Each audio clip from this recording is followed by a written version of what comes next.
15-20 दिन पहले हम अपने गुड़हल की प्रूनिंग किए थे, जो कि आपसे वीडियो भी शेयर कर चुके हैं। और हार्ड प्रूनिंग किए थे तो इससे अच्छे इसमें ब्रांच आ रहे हैं और आपको दिख रहा होगा अच्छी सी इसमें कलियां भी बनती चली जा रही हैं, छोटी सी। तो देखिए अब हम क्या कर रहे हैं कि इसमें छिड़काव करेंगे तो इसके स्किन जो है बहुत ही मजबूती होगा और खूब इसके ब्रांचों में कलियां आएंगी ढेर सारा। तो आपको इस समय इसका छिड़काव करना बहुत ज़रूरी है। तो यह 3 चीज़ों का वो फंगीसाइड बना करके आपको छिड़काव कर देना है अपने पौधों पर। तो इस तरह से देखिए चारों तरफ से मुझे छिड़काव करना है। छिड़काव करेंगे तभी हमें अच्छा खासा रिजल्ट मिलेगा अपने पौधों से। और उसके बाद आपको सारी कलियों की साइज भी अच्छी होगी, फूल की साइज भी अच्छी होगी। तो चारों तरफ से हमें अपने ब्रांचों को धो देना है ताकि किसी भी प्रकार का किसी कीट पतंगों का अगर अटैक होता है तो भी सब समाप्त हो जाएंगे। इस समय माहो ओहो का बहुत अटैक हो रहा है तो वो भी नष्ट हो जाएंगे और मिली बग्स भी हमारे पौधों में नहीं लगेंगे। तो जैसे ही ब्रांच आपके पौधों में भी इस समय अगर प्रूनिंग किए होंगे तो आ रहा होगा, तो आपको इसी का ज़रूर आपको छिड़काव करना है अपने सभी पौधों पर जिसकी आप प्रूनिंग किए हैं। तो इस तरह से हाइब्रिड गुड़हल का भी हम प्रूनिंग आधा किए थे, आधा छोड़ दिए थे। बहुत अधिक अच्छी सी इसमें कलियां थीं, अच्छे साइज के फूल भी मिल रहे हैं। तो आपको इस समय बहुत ज़रूरी होता है करना, सारी ब्रांचों को धुल दीजिए ताकि जो भी इसमें से ब्रांचें आए बहुत हेल्दी आएँ और कलियों के साथ आए। तो यही कारण होता है कि हमारे पौधे इतने खूबसूरत स्वस्थ रहते हैं। तो समय समय से मैं हमेशा हर कुछ इनको देती रहती हूँ। तो चलिए अब अपने बेला मोंगरा पर भी छिड़काव कर दे रहे हैं। बेला मोगरा की प्रूनिंग करने के बाद देखिए कितने अच्छे से इसमें ब्रांच आ रहे हैं और कलियों के साथ आ रहे हैं, आपको दिख रहा होगा। मैं नज़दीक से आपको दिखा दे रही हूँ, देखिए कितनी खूबसूरत से कलियां इसमें बन रहे हैं चारों तरफ से, आप देख लीजिए। तो मैं इसमें कौन सा खाद डाली हूँ ये सारी बातें मैं आपसे शेयर कर चुकी हूँ वीडियो में। और अब मैं जो है इतने अच्छे खूबसूरत पौधा हो गया है, देखिए महज 15-20 दिन पहले ही हम इसका कटिंग किए थे और फूल और कली के साथ और होली तक इसमें बेशुमार फूल आ जाएंगे। तो इस तरह से देखिए कितने हेल्दी ब्रांच है। तो इनको हमें और स्वस्थ रखना है तभी हमको ये अच्छा खासा पूरी गर्मी बरसात भर फूल देंगे। तो अब हमें इनको अच्छे से धुल देना है ताकि जैसे ही हम इनको इसकी धुलाई कर देंगे ना, इसके ब्रांचों से अच्छी कलियां बनेंगी। और देखिए सिर्फ एक हाथ से इतनी अच्छी कलियां बन रही हैं। और जब हम इसको थोड़ा बहुत लिक्विड फर्टिलाइज़र डालेंगे और इस तरह से इसका समय समय पर इसको धुलते रहेंगे, छिड़काव करते रहेंगे, तो बहुत ही बेहतरीन रिजल्ट हमें मिलेगा। तो इस तरह से सारे बेला मोंगरा को भी हम और ये सदाबहार को सबको हम धुल दे रहे हैं। इधर मधु कामनी है, इसको भी हम धुल दे रहे हैं। जितने पौधों की हम कटिंग किए हैं हमें सारे पौधों को धुल देना है। देखिए सारे पौधों से अच्छे से ब्रांचें खूबसूरत सी निकल रही हैं और देखने में भी पौधा कितना हेल्दी है। तो ये सब आप ज़रूर करिए। अगर अपने पौधों की आप कटिंग किए हैं तो जब आप धुलेंगे तभी आपकी ब्रांचों से अच्छे से हर पौधे से अच्छे फूल मिलेंगे, चाहे वो कोई भी किसी भी प्रकार का फ्लावरिंग का फ्रूटिंग का पौधा हो। जिसका भी आप प्रूनिंग किए हैं उसको धुलना बहुत ज़रूरी है। तो चलिए फिर हम इस चीज़ को बना लेते हैं। इसको हमें कैसे बनाना है, क्या रेशियो रखना है, तो वीडियो पे बने रहिएगा और अंत तक देखिएगा। चलिए फिर बना लेते हैं। हेलो फ्रेंड्स, स्वागत है आपका हमारे चैनल पे। अगर चैनल पे पहली बार आए होंगे तो कहना चाहूँगी कि अगर हमारे वीडियो आपको अच्छे लगते हो तो हमारे इस वीडियो को सब्सक्राइब जरूर करिएगा। चलिए फटाफट से फिर हम अपने पौधों के लिए प्योर ऑर्गेनिक नेचुरल फंगीसाइड बना लेते हैं। अगर उसको इस समय नहीं डालेंगे तो फिर वो अच्छा खासा हमें रिजल्ट नहीं मिलेगा उससे। तो उसके लिए देखिए हमको क्या क्या ज़रूरत पड़ेगी। तो सबसे पहले तो हमको एक बॉटल चाहिए छिड़कने के लिए। तो वो छिड़कने के लिए अगर आपके पास ऐसा बॉटल नहीं हो, तो मेरे पास तो बहुत सारे पौधे हैं तो मुझे तो रखना बनता है।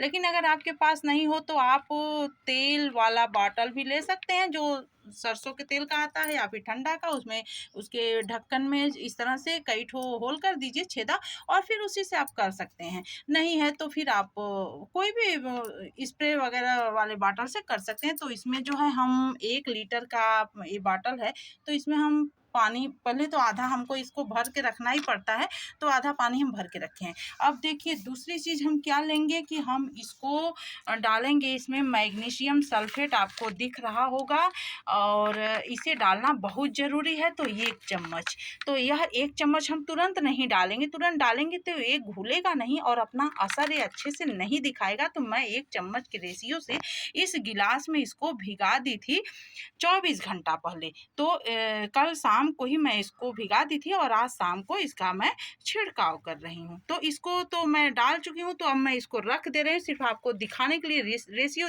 बनाने के लिए मैं जो है दिखा रही। तो इसको इसमें डाल दे रहे हैं। तो इसको इस तरह से हमारा देखिए खूब अच्छे से ये घुल चुका है। अभी हल्का फुल्का है भी जरा मरा, तो ये कोई बात नहीं, घुल जाएगा, डालने से हो जाएगा। तो ये हो चुका 1 चम्मच, 1 लीटर का रेशियो है। 1 लीटर पानी में आपको इस तरह से बनाना है। 1 चम्मच, इतना बड़ा चम्मच से मैग्नीशियम सल्फेट, उसके बाद यह है नीम ऑयल। ये तो इससे किसी भी प्रकार के कोई कीटाणुओं का अटैक नहीं होगा, क्योंकि अभी शुरुआती में ही आप डाल देंगे तो आपके पौधों पे कीटाणुओं का अटैक नहीं होगा, क्योंकि गुड़हल में बहुत अधिक मिलीबग्स, यही सीजन होता है कि माहो मिलीबग्स सब लग जाते हैं। तो उससे आपको छुटकारा नहीं लगे तो भी आप ज़रूर छिड़किए। जितने पौधों की प्रूनिंग किए हैं उसमें आप ज़रूर डालिए। तो ये 5 ml नीम ऑयल है, यह देख लीजिए। 1 लीटर का ही मैं रेशियो आपको बता दे रही हूँ। तो इसको धो करके भी इसी में मिला दीजिए। तो ये हो गया नीम ऑयल आपका। अब इसके बाद सबसे इम्पॉर्टेंट, जो पौधों के जो ब्रांचें हेल्दी कैसे होती हैं और ब्रांचों में अच्छी खासी कलियां कैसे बनती हैं और उसका स्किन बहुत मजबूत कैसे रहता है, ये सारी चीज़ों के लिए यह है सीवीड एक्सट्रैक्ट। आपको दिख रहा होगा, यह हम एक बार आपसे वीडियो शेयर भी कर चुके हैं। बहुत अच्छा होता है, समुद्री शैवाल से बना होता है, ऑनलाइन आसानी से मिल जाता है। अगर आपको मार्केट में ना मिले तो आप आसानी से ले सकते हैं। तो यह 5 ml हम इसको डालेंगे 1 लीटर में, यह भी हम डाल देंगे इस तरह से। अब हमारा भी ख़त्म होने वाला है, अब हम दूसरा ले लेंगे। तो इसको हम कई बार यूज करते हैं, तो इसी में हम इसको भी मिला दे रहे हैं 5 ml। अगर इन केस आपको ये नहीं मिल पा रहा है, तो ये आता है थोड़ा 200-250 में, 300 में आता है। तो ये अगर आप नहीं रखना चाह रहे हैं तो आप इस तरह का देखिए एक खाद भी आता है, इसी का एक खाद है। ये हम आपसे वीडियो कई तो शेयर किए हैं, जब हम गमलों में बदलाव कर रहे थे मिट्टी का, तो हर गमले में हम इसको ऐड किए हैं। तो इसको भी आप 3 दिन पहले भिगा दीजिए। तो 1 चम्मच के हिसाब से आप भिगा दीजिए, 1 लीटर पानी के हिसाब से, तो वो सारा जो है गल जाएगा। तो आप इसे भी डाल सकते हैं, लेकिन इससे बेटर ये होता है छिड़काव करने के लिए। तो आपको जो सही समझ में आए आप करिए, जितना अच्छा डालेंगे उतना अच्छा आपको रिजल्ट मिलेगा। अब क्या करेंगे, हम इसको इसी में मिला दे रहे हैं।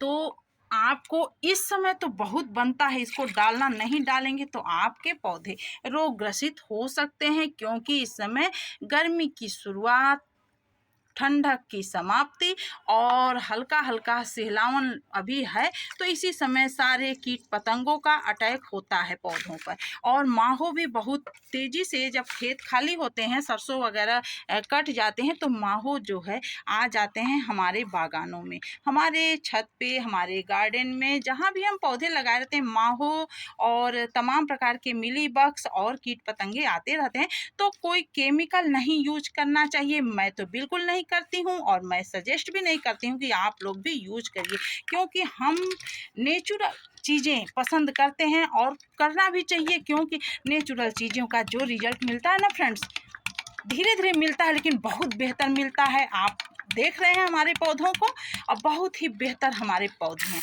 तो चलिए अब हम पौधों की तरफ चलते हैं।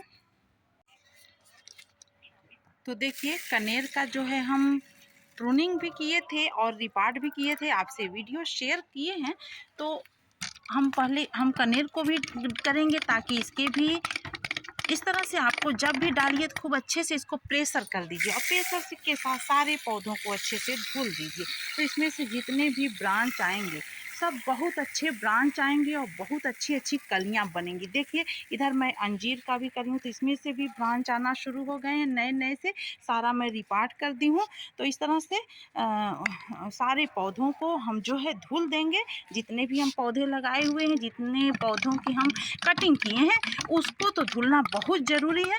तो इस तरह से सभी कनेर, गुड़हल, बेला, मोगरा, गुलदाउदी, जो भी गुलदाउदी तो ऑफ सीजन हो रहा है, देखिए ये हंसराज है, सभी को धुल देना है। धुलने के बाद अब आपको छोड़ देना है शाम, और आपको ध्यान में रखना है कि इसको शाम के समय ही ये करना है, बिल्कुल एकदम शाम हो जाए तब करना है, ताकि रात भर इसका असर पौधों पर रहे। तो उम्मीद है आपको ये जानकारी अच्छी लगी होगी तो लाइक किए बिना नहीं जाइएगा। मिलते हैं अगले वीडियो में। Thanks for watching.